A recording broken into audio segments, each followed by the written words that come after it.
Hi friends, welcome to my new YouTube channel Rupam Vlogs. তো মই আছোঁ আজি লখপুৰত মোৰ ঘৰতে। তো আমাৰ ইয়াতে এখন বস্তু হৈছে, তো আপোনালোকক ভাবিলোঁ দেখাই দিওঁ। তো আহিছিলোঁ বজাৰ কৰিব ইয়াতে, তো আপোনালোকক দেখাই দিছোঁ, চাওক কি বস্তু হয়। তো এইখন যে আপোনালোকে দেখা পাইছে, এইখন হয় কৃষি বিশ্ববিদ্যালয়, ভাৰতৰ 2 নম্বৰ হয়। তো আমাৰ ইয়াতে স্থাপিত হৈ আছে। তো এইভাগেও বহুত জাগা আছে, এইভাগে হৈ আছে, ইয়াতে এটা হৈ আছে। তো আগৰ পিনেও প্ৰায় বহুতেই আছে, কাৰণ সেইভাগে এতিয়া নাযাওঁ, প্ৰায় গধূল হ'বৰ টাইম হৈছে। তো আপোনালোকে ইয়াৰ পৰাই জুম কৰি দেখাই দিছোঁ, চাওক এইটো দেখিব পাৰিছে এইবিলাক। তো এইটো আমাৰ ইয়াতে কৃষি বিশ্ববিদ্যালয় হয়, তো ইয়াতে হৈ আছে। তো ভাবিলোঁ এইখিনিয়ে দেখাই দিওঁ আপোনালোকক। তো আপোনালোকে কওকচোন, কোনোবাই যদি চাই লখপুৰ ক'ত আপোনালোকে চিনি পায় নেকি? তো চিনি নাপায় যদি তেনেহ'লে মোক কমেণ্ট কৰি সুধিব পাৰে, লখপুৰ কোনখিনি জেগাত হয়।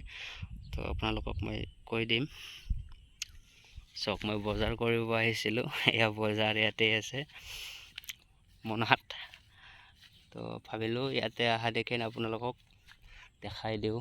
আৰু চাওক মই এইটো ইউটিউব চেনেলৰ নাম মই ইয়াতে লিখি থৈছোঁ, ৰূপম ব্লগছ লং জাৰ্ণি বুলি।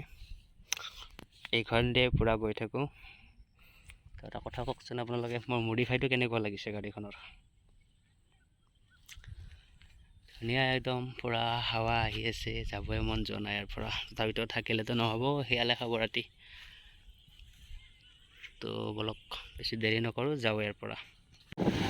তো হয় ফ্ৰেণ্ডছ, চাউলক মই পহৰেদি যাই আছোঁ। মানে আপোনালোক যোনখিনি লখপুৰ বুলি দেখাইছিলোঁ, মানে পহৰেদি যাব নোৱাৰি, ৰাস্তাটো ছিঙি আছে। কাৰণ আজি ছিঙা নহয়, এইটো ৰাস্তা বহুত বছৰ এনেকৈ কৰি আছে, ভাল হোৱা নাই।